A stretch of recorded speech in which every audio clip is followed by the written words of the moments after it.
People talk about the man in the mirror and they talk about being a better person. I just want to make sure I don't go all in on chocolate chip pancakes at the diner down the street. This is March.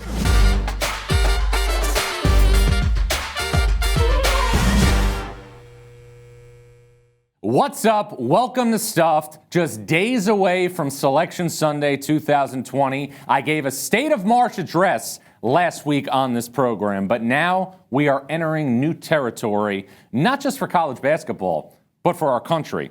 Because early in the day on Tuesday, we got word that the Ivy League was canceling its conference tournament due to coronavirus. What does that mean moving forward? What does that mean for the 2020 NCAA tournament? What does it mean for other conference tournaments this week?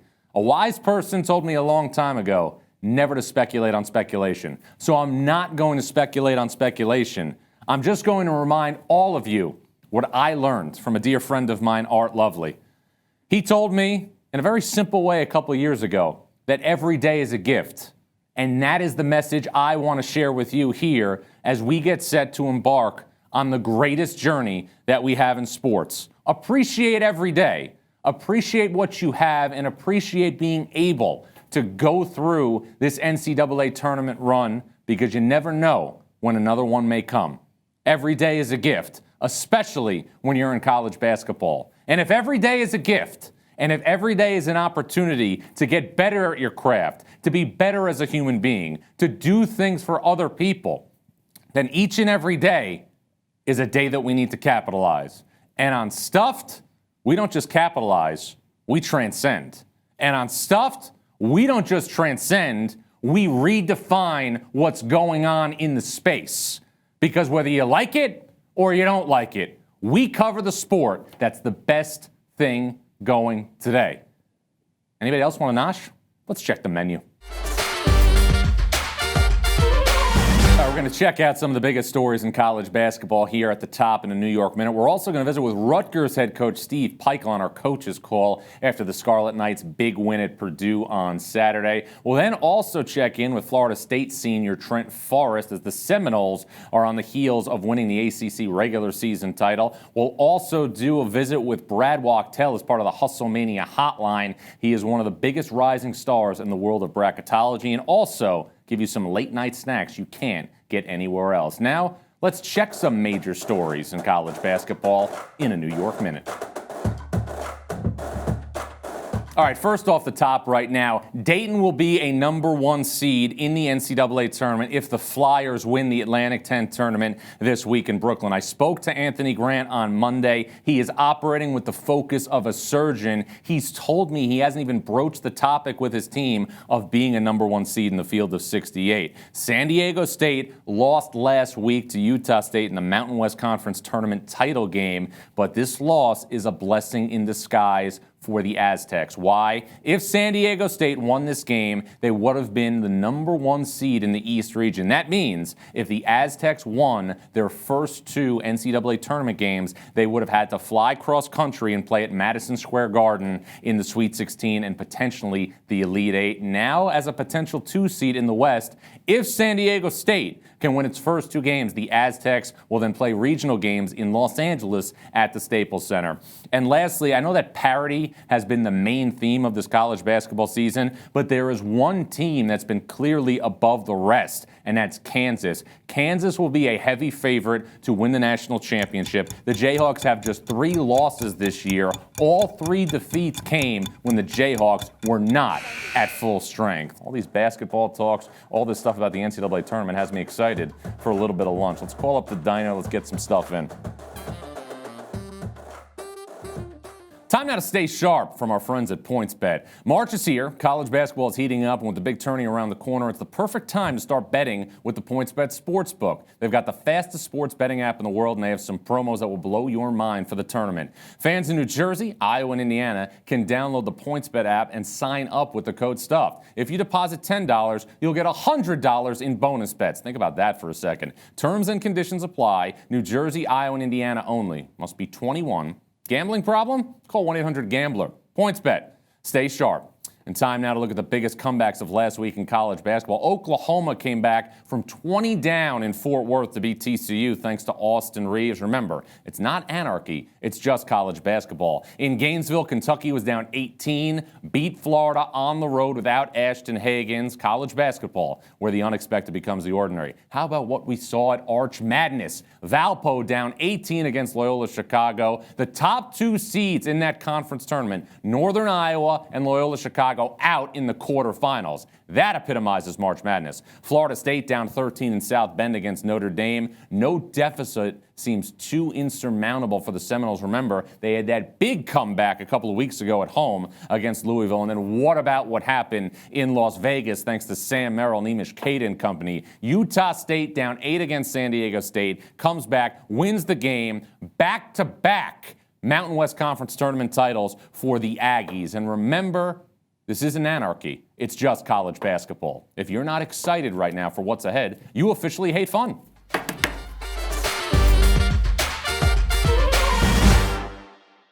Time now for our coach's call with a man who pounds nails each and every day. His Rutgers team had an unbelievable victory on Saturday against Purdue. We now welcome in Steve Pikiell, the head coach of Rutgers. But Steve, before you were the head coach at Rutgers and the head coach of Stony Brook, you were both a player and an assistant coach at UConn under Jim Calhoun. What was that like? I tell you what, some of the greatest memories, first of all, that I have, and his mentorship during, my coaching career has been unbelievable. And how about the guys winning like 28 games in a row at St. Joseph's and going to the NCAA tournament in the second year, having boys even on campus. So it's the second year even having boys at that university. So, great experience. He's the best. And I was there at the very beginning. So I was part of his first recruiting class. And people knew UConn as the UConn in Alaska. They would ask us if that's where we were from. It's come a long way. That program, they wins 4 national championships and 19 or 20 Big East championships. And, but to have him and play under him and to be a part of the beginning of that, it's been unbelievable UConn memories and Coach Calhoun still being a huge part of my life, on the daily. He calls me after every game. So just awesome to have a guy like that that's been through so much and has won at every level he's been at, just to be a huge guy that I could call on. What are the biggest things that you learned from Coach Calhoun that you see right now in your Rutgers team this season? Oh, I really toughness, like grit and toughness. I learned so much from him too, about having cores that you believe in, and you got to be good at something. I remember him saying in those meetings all the time, like, everyone wants to be good at everything. He goes, you better be good at something before you're good at everything. And I think back to, we just won our 20th game, the other day. And I remember being in a meeting with him, and I was talking about other coaches that won 20 games for the first time. And he says, do it 7 or 8 more times and then come back and talk to me about that, coach. That definitely sounds like him. Yeah, the consistency of what he did, and the first time you win 20 games, that's not. Call me back in 7 years when you've done it 7 more times, and we'll talk about how good. So some of those lessons that you take from a guy like him who's just battled everything. Battles referees, battles cancer, battles Big East coaches, battles players. That guy's just amazing, and a lot of those lessons I've been able to talk about with my team too, Well, Steve, your 20th win this season at Rutgers was incredibly dramatic. It was Saturday's triumph at Purdue. You've had a lot of impressive victories during your head coaching career. You had one at Stony Brook a couple years ago that put you in the NCAA tournament for the first time. But I'm curious, where does Saturday's win at Purdue rank among the best wins that Steve Pikiell has had as a head coach? When I think about big wins, I always just think about the players, and they're the wins, and they're the guys that did the work, and and Jameel Warney was in the office yesterday because he's back from a little break from playing in Korea. So I saw him and the job he did in that championship game for us, and I think about the plays that all these guys made. Geo Baker made Ron Harper makes the big 3. Shaq Carter gets the big stop at the end, and Jacob Young, and all the different things. So, I don't really rank wins. I mean, I know it was an important one. First of all, Purdue is a program, tremendous respect for it. And since day one, I've been in this league, been the most amazed at how hard it is to win on the road at Purdue. Yeah. I mean, their environment is spectacular. They got a great program. That's as hard a place to play as you can play in the country. And then you throw on senior day too. So, just happy for our guys, but every win is big here when you're building programs. And none are bigger than the other. You got to have them all. And to keep playing, you got to have them all. Steve, you mentioned the players that put together an incredible effort in that win at Purdue. The core nucleus of this team at Rutgers is not made of a group of players that were incredibly highly recruited and highly rated coming out of high school, but you and your staff did an unbelievable job evaluating each and every piece that you've brought to Piscataway. Do you think right now your team in a lot of ways is a microcosm and a reflection of why it's important to evaluate with your eyes versus maybe a recruiting ranking? Yeah, I mean, I think that's a huge part of it. I'm blessed, Brandon Knight was a great assistant. He was a great player in the Big East. Carl Hobbs was, has been a great head coach. Steve Hain is my other assistant. He was Division II Coach of the Year. And then I got a whole host of other guys, Shoes Vitrone, and they do an unbelievable job. But I think what we tried to do here was try to get some players that want to take on the challenge of helping us rise the program. And it's not for everybody. And there's other programs that have, been successful and been to NCAA tournaments. We weren't one of those programs when we took it over. We tried to get kids here that wanted to help raise the program. And I'm thankful that these guys that are on the roster took on that challenge. They could have went to other places. They could have went to places that have been to more tournaments and had more success. But they wanted to come to, it's a great university. They wanted to come to a great university and play in a program that was on the rise and trying to do things for the first time. And evaluation's a big part of it. Heart is a big part of it. How much drive and determination they have. And now we built a brand new facility here that I'm in, $117 million facility, which helps them get better. And we've gotten a bunch of players that want those things. Ron Harper and Paul Mulcahy and those kind of guys that want to take on that responsibility. So I'm proud that they took on a challenge. They could have went other places that, they go to the tournament every year, and they do things every year, win 20 games every year. But this wasn't one of those. And those guys had the courage to take on, and they had the belief in themselves. And I'm thankful for that. Well, you have to have belief in yourself to take Rutgers to the cusp of the NCAA tournament. You have done that, in my opinion, in a very short amount of time. I remember at your opening press conference at Rutgers, you said, I want to dance. I have to ask you, though, do you think you put Rutgers in position to dance maybe sooner than you anticipated, considering the circumstances in which you took over the job? Yeah, I mean, there's never like a timeline for any of that stuff. It's so hard to get your program in a position, especially in the best league in the country, to dance. But, we've beaten a lot of teams, and we've beaten them by some good margins, too. And this team has never said, die on any game, road trip, anything. We're in every game against the best of the best. I'm just proud we keep developing as a program. I'm proud, we played 7 quad 1 games, no one in the country down the stretch. And 4 of those were on the road. And, you gotta win those games. And now we're going to play another quad 1 game coming up here, with Michigan. So we played as tough a schedule as anyone. These guys have fought. And I tell you what, too, John, they're really good students. Yeah. Like we got a 3.0 team GPA, and the rack is jumping, and basketball in New Jersey is the talk of the town. And I'm proud of that. When I first took over the program, there was no talk like that. And, but it's been a lot of people. My AD's done an unbelievable job. The community, the students come out. They pack the place. I mean, our student section is as good as any in the country. You can't get a ticket. They're waiting in line, and that's all been part of all the hard work of a lot of people other than me that have done a really good job here. And that's what it takes to build a program. You need everybody involved. And I've learned that from Jim Calhoun a long time ago, and then as a coach myself at all the different stops I was at. So I've been very blessed that, this university has done a great job embracing our program, and they should. They're great kids. They work hard, and they took on the challenge. Well, you had mentioned for a second there the Michigan game that's looming this week in the Big Ten tournament. To me, Saturday's win at Purdue put you clearly in the NCAA tournament, but I'm curious right now, what is the mindset of your team as you shift gears and now prepare for the Big Ten tournament? I tell you, I told them this the other day. I mean, we're tied for fifth in this league. That's what we did. I know we got the ace seed because of tiebreakers, but we tied for fifth in the best league in the country. And we're now moved up to sixth place in the efficiency, defensive efficiency. And when I took this program over, we were in the 300s, with our defensive efficiency. So, really proud when you're defending with the likes of Virginia's and, those kind of programs, the Kansas's, and you're number 6, like, we could take our game anywhere. Defense travels and rebounding. I think we're 18th in the country and being one of the best rebounded teams in the country. So, when you do that, you can play anybody. And we've been battle tested against the best. Like, and I said, let us into any tournament. Like, this team is ready to play. There's not a bigger team you can face, or a team that slows it down like Wisconsin. We face that. Team that speeds it up like Michigan State. We face that.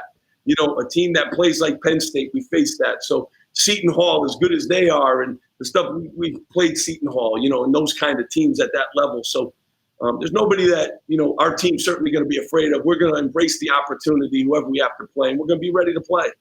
Well, it sounds like you've had a very diverse menu of opponents, and that's a perfect segue to our final question. Food, as you know, is a very big part of the show. It's a big part of my life. We've done a lot of research on you. Everybody says Steve Pikiell doesn't have any hobbies other than basketball or his family, but I'm curious, if Steve Pikiell could have one meal, what would it be? Where would it be?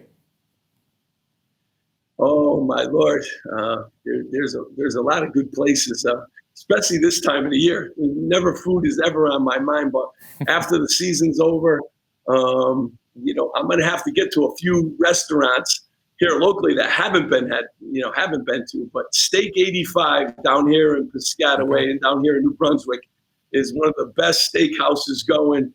And John, it's on me when you come down. You will say it's one of the best meals you've ever had. So that's the place that we're going to celebrate after the season's over at. All right? And you're invited. And I got it. I got the extension. I got the bill.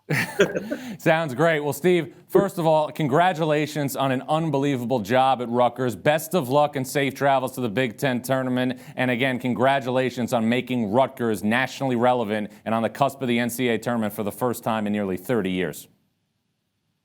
John, I look forward to seeing you. Thank you very much. And I always appreciate you. All right, that's Rutgers head coach Steve Pikiell. This is Stuff. Don't at me, bro. We sleep in May. We sleep in May. Time now for the portion of the show we call Don't At Me, Bro, but you are kind of adding at me because you're sending your questions on Twitter. Anyway, if you're watching this at home, have a couple of drinks, who knows? Things will get a little bit more interesting. My jokes will be funnier when you go out in the morning. The buildings will look taller. Let's get to the questions. First question from Andrew Hogan. What is your top 5 list of bid stealers this week? St. Louis definitely out of the Atlantic 10. UConn out of the American. Out of the Pac-12, I look at Washington as being a legitimate bid stealer with Isaiah Stewart and Jaden McDaniels. After that, it's a little bit dicey. I think North Carolina could obviously win a couple of games at the ACC tournament. But other than that, it's a little bit dicey. Next question comes from Frank Saunders, and it's John Udoka Azubuike won Big 12 Player of the Year, and Marcus Garrett won Big 12 Defensive Player of the Year, but Devon Dotson leads the league in both scoring and assists. Is Devon Dotson National Player of the Year and National Defensive Player of the Year? Dotson, to me, is an All-American. He's a sensational player. I am going with Luka Garza as National Player of the Year, and it was between Garza and Obi Toppin. Here's the difference. Garza is producing right now in the best conference in college basketball with legitimate size on the other team every single night. Obi Toppin right now is producing on a team in Dayton that's sensational, but as of right now has one projected lock for the NCAA tournament. That's the Dayton Flyers. Our next question is from Owen O'Mara, and it's John. Can UConn, led by Vitale and Book Knight, make a run to the American title and crash the dance? Absolutely. I think Dan Hurley has rallied UConn over the last couple of weeks. I felt after going to a UConn practice in the preseason that UConn was an NIT team, but the American Conference right now is up for grabs. And remember this, UConn has beaten all 3 of the top seeds, Houston, Cincinnati, and Tulsa. Next question comes from Max Rash, and it's John. The battle for Atlanta's champion has made it to the Final Four in 4 of the last 5 seasons. Can Michigan make a Final Four run? Can they? Yes. Will they? I probably won't predict that. The key for me in Michigan is Isaiah Livers. If Livers can give them consistent production as a stretch power forward, the Wolverines have a chance to advance. Xavier Simpson battle tested in the NCAA tournament. The one person who's not really battle tested for Michigan in the NCAA tournament is Juwan Howard from a coaching perspective. Been there plenty of times as a player, but not since 1994.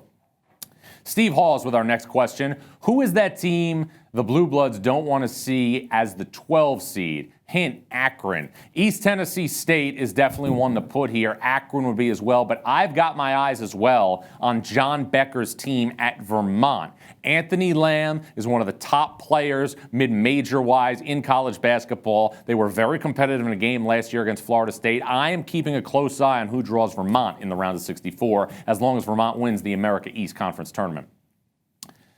Next question comes from @Wixtape, and this is Alex. And it's John, how can the Florida Gators find a way to be consistent, and how will the loss of Kerry Blackshear impact an already depleted front court?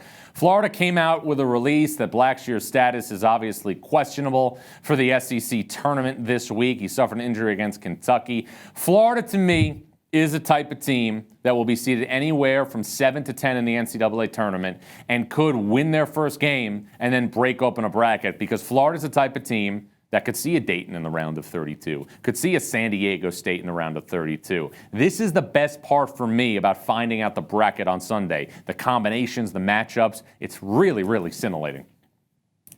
Next up is @Wisdom Wagers. It's John, who is your bubble team that, if it makes the tournament, will have the most success? I think it could be UCLA. If UCLA can get into the bracket, UCLA has the chops to win multiple games in the field. This is why. UCLA is proven away from home. They've won at Colorado. They've won at Arizona. They're defending at a high level. But can the Bruins get into the field? To me, if UCLA loses to either Cal or Stanford in the Pac-12 tournament quarterfinals, it could be a very, very tense Selection Sunday in Westwood. Smells like lunch. Oh, look at this. Wings, little salad. Smells like some fries here. Oh yeah, sweet potato. Nothing but the best. Nothing like a little midday nosh right here. Now, let's get into some dime time. This is March. Time now to welcome in lead guard for the ACC regular season champion Florida State Seminoles, Trent Forrest. And Trent, I got to tell you, we've done a little digging on you, and we have gotten word that before Trent Forrest was Trent Forrest, he was Landon Trent Forrest, named after a character in Little House on the Prairie. My question is, how did Landon Trent Forrest become Trent? I don't know. It just kind of happened. Just growing up, nobody ever really called me Landon. It was always Trent, or just nicknames my family had for me. So, I mean, it's just something always, I guess, just kind of came about. My parents, they really didn't call me Landon. It was really like other people that would call me that. Like my aunties would call me that sometimes, just messing around. So it was never really kind of what everybody called me, honestly. You grew up 85 miles from Florida State's campus. I'm curious, though, when was the first time that Trent Forrest knew that he wanted to be a Seminole? Probably the first game I ever came to here. It was a pretty big game, and just the atmosphere and how the fans were. I mean, it just drew me in. And then, of course, you had the chop going on. So it was just, I mean, a combination of things, just that whole experience. When I came here on my first game, that's kind of when I knew I wanted to be here. And obviously, if you're going to make a commitment to play for Florida State, you have to feel comfortable with the coach that you're going to play for. What was your first impression of Leonard Hamilton? Just the way he was able to kind of just build the trust with me, really, and just with my family. I feel like he did a great job of that. And I mean, that stuck out really the most. It was just easy for him to kind of relate to me and relate to kind of how my family raised me and just how he was brought up. Like, you could see a lot of similarities in just, I guess, both of our backgrounds. And I mean, it just set up and worked out perfectly. Well, it's worked out perfectly for Florida State this season. You clinched an outright ACC regular season title, and we've seen Coach Hamilton build a perennial contender in the ACC without maybe the blue chip recruits that go to Duke or North Carolina. What do you think makes him such an effective recruiter? just because he's open and honest with kids, he shows them how they're going to develop and how they're going to fit in our system. And he kind of preaches a point that not too many coaches can do, where he can say his 11th and 12th player is going to play at least probably 10 minutes a game. And not too many schools can do that. I mean, when you can go that far into your bench, it really doesn't matter kind of who's starting and who's not starting, but you just know you're going to have the opportunity to play, I mean, right away, basically, when you come here, and you're going to be able to contribute. And, I mean, he has history of doing that just from my freshman year to even now. I mean, he's going 10 to 12 guys into his rotation, and I feel like a lot of guys are starting to kind of want to play in that type of system because they want to come to college as freshmen and play right away. And we've seen that system have great success in the NCAA tournament the last couple of years. 2 years ago, you go to the Elite Eight. Last year, you go to the Sweet 16. Coach Hamilton has said, though, that the only thing missing right now in his coaching career is getting to a Final Four. What would it mean for you to be on the team that took Leonard Hamilton to his first Final Four? It would mean a lot. I feel like this year we've been able to kind of accomplish a lot that hasn't happened for him. I mean, in a while, just with it being the first ever regular season ACC championship this year. And I mean, I think in and out the season, ranked number 4, I think that's the highest it's been, I think, since they went to the championship in 72. So, I mean, I feel like we're just building on top of things that he hasn't accomplished yet. And I mean, to do that, especially would it be in my last year, I feel like that'll probably be the best thing I could give to him as a player. And before, obviously, you can think about going to a Final Four, you have to worry about preparation for this week's ACC tournament. What do you think are the biggest keys for Florida State to play its best basketball now during the most important time of the year? We definitely have to be locked in. I mean, to the little details, the littlest details, because, I mean, at this point, everybody in the ACC, they know who we are, we know who they are.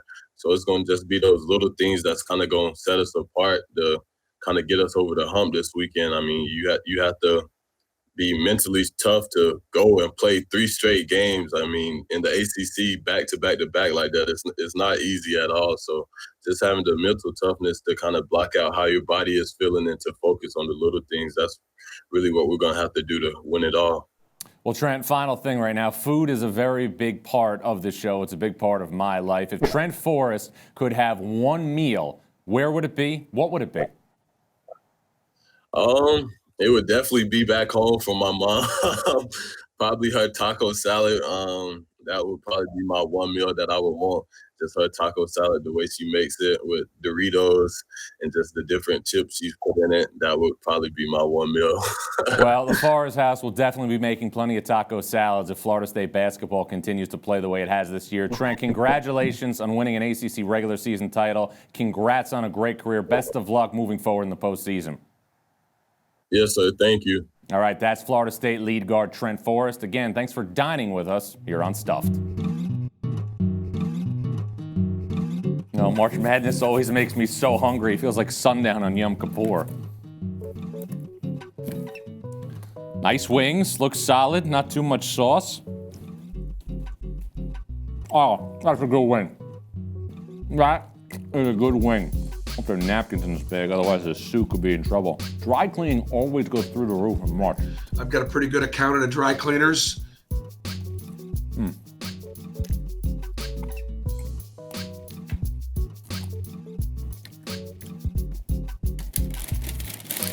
Sweet potato fries.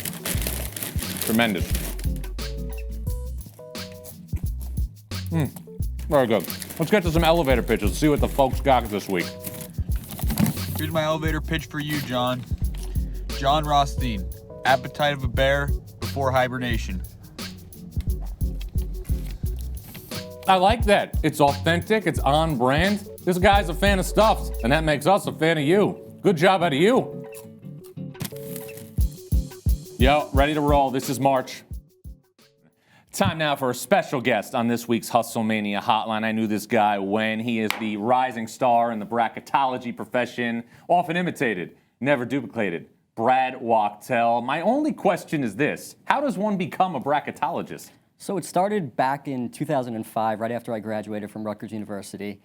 I've always been a diehard college basketball guy, and it takes me back to my Join days. the club. My days in middle school, where teacher was teaching class. I was sitting there writing down how many college basketball team names I could actually list. I got pretty far. I didn't get everyone, but I got far. So back in 2005, I started putting together my own spreadsheet. And really, I didn't become a bracketologist until the website bracketmatrix.com came out and started collecting all these bracketologists from around the country. And actually, current Hofstra assistant coach, Mike Farrelly, is the one that got me onto that website. So I really appreciate that.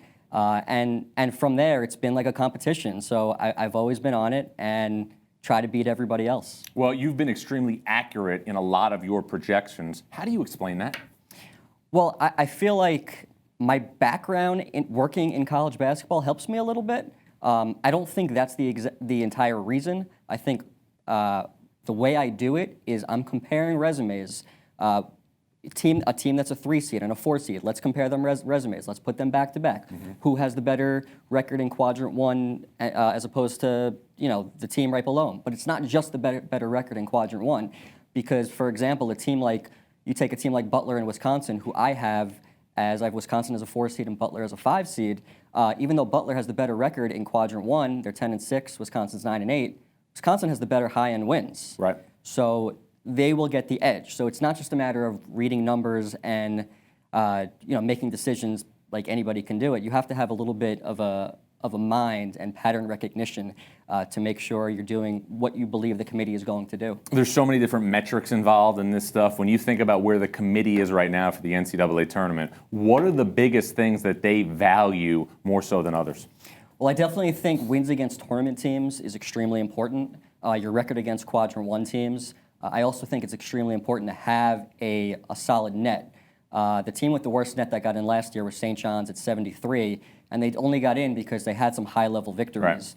Right. So you've got to have the wins. If you have some key wins away from home, for example, a team like Xavier, who won at Seton Hall, and that's really their only major win. They beat Providence at home as well. But if you could get that win away from home against a high-level team, that's going to open up some eyes to the committee. Well, let's get to the bubble right now, because that's what everybody wants to talk about this week. Give me right now Brad Wachtel's last 4 in, first 4 out. So my last 4 in are Indiana, Xavier, Wichita State, and Richmond. Okay. First 4 out, NC State, UCLA, Texas, and Cincinnati. All right, well, if UCLA and Texas each win a game in their respective tournaments, what happens then? So if UCLA and Texas win games, the thing is, with the bottom of my last teams in, they can jump Richmond and Wichita State, because those teams, there are not many opportunities in their conference tournaments. Even though Wichita State isn't a solid league, they're only guaranteed to get 1 team into the NCAA tournament as of today. So it's possible if NC State, UCLA win a couple games, they can definitely jump them. All right, let's talk about the 1 seeds right now. Dayton has definitely been put in the driver's seat here after San Diego State losing. As long as Dayton wins the Atlantic 10 tournament, will they be on the 1 line? Where on the 1 line? Yeah, they will be on the 1 line. Right now I have them as the number 1 seed in the East region. Okay. Obviously, Kansas is going to be number 1 overall, even if they lose their first game in the Big 12 tournament. Gonzaga is going to be a 1 seed. I thought if they had lost last night to San Francisco, it's possible they could have gotten bumped, but they'll be a 1 seed. And then my last one is Baylor.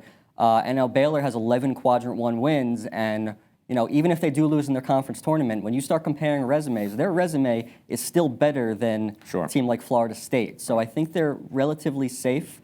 And those are my 4 ones at the moment. If Dayton were to lose in the Atlantic 10 tournament, is there any team other than Florida State that could jump up to the 1 line right now? I still think it could be San Diego State. Okay. I think that's a possibility. San Diego State's resume as a whole is actually better than Dayton's. Mm-hmm. They have some wins over some upper echelon teams in the NCAA tournament. Now, obviously, Dayton is a great team. If you watch them play, they have Final Four potential. But I do think, if Florida State wins the ACC tournament and a lot of other things happen, do they have a chance? Maybe. But I don't think that's likely to happen. All right, final thing is, food is a big part of my life. It's a big part of this show. If Brad Wachtel could have one thing to eat while he's crunching numbers and putting together brackets, where would it be? What would it be? And it might be at home because you need to have takeout because you're working so much. It's true, but there is a local restaurant by me. It's in Cranford, New Jersey. It's called Tristina's Italian Restaurant. Ooh. My go-to dish, and you got to check it out. How are the portion sizes? Huge. Oh, massive. Chicken marsala, over penny pasta. You start with a little arugula salad, fried calamari, end it with some tartufo. not going to beat it. I don't think the weight sticks to you like it would stick to me, but I appreciate the recommendation. Congratulations on all your success. Look forward to more chats down the line. That's Brad Wachtel, the biggest rising star in the bracketology world. How about now? A couple of late night snacks of our own. Time now for some late night snacks as we check out what's in my Hulkamania lunchbox today. And when you're getting ready for the NCAA tournament, you want comfort food. So me, I want a little popcorn. So we start right now with a couple of things that you can't get anywhere else. You're looking for a bid steal in the Atlantic 10? Look at Travis Ford's team at St. Louis. The Billikens lost to Dayton twice this year by a combined 8 points. One of the games at St. Louis came on a buzzer beater by Jalen Crutcher. St. Louis is the one team that is positioned to potentially beat Dayton at the Atlantic 10 tournament. If seeds hold, that game would take place on Saturday at the Barclays Center. Another game to watch this week, Texas and Texas Tech in the Big 12 tournament quarterfinals on Thursday in Kansas City. Texas took a snow day against Oklahoma State, which is pretty tough to do in Austin during the first couple of weeks of March, and now put themselves into a situation where they have to beat the Red Raiders and Chris Beard on a neutral court to get into the NCAA tournament. The loser of this game will likely miss the field of 68. That's a storyline. Something else to chew on right now? Virginia had the same amount of ACC wins this season, 15, as Louisville and Duke, but the Cavaliers only average 57 points a game. This is lightly salted. It's very good. That's unbelievable, especially when you consider that Virginia lost Jack Salt, Ty Jerome, Kyle Guy, DeAndre Hunter from last year's team that won a national championship. I don't know if I'm anxious. I don't know if I'm excited. I have all these emotions going through me right now because we are on the cusp of the greatest month we have in sports. Upsets, 12-5s, 13-4s, round of 32 shockers. It's all coming on the horizon. And if you like it or you don't like it, college basketball is the best thing going today. And I said it last week that I'm determined to bring you the best possible content each and every episode. But the next time I have an opportunity to bring you that content, we will have a bracket. We will have 68 teams. And if you're not excited right now, you simply hate fun. Remember to follow me on social media, at Jon Rothstein on Twitter, and also at Jon.Rothstein on Instagram. We're not talking about kickball here. We are talking about the 2020 NCAA tournament. And remember, keep some things on standby. You might get a little hungry. If you like this episode, give us a thumbs up. Click here to subscribe.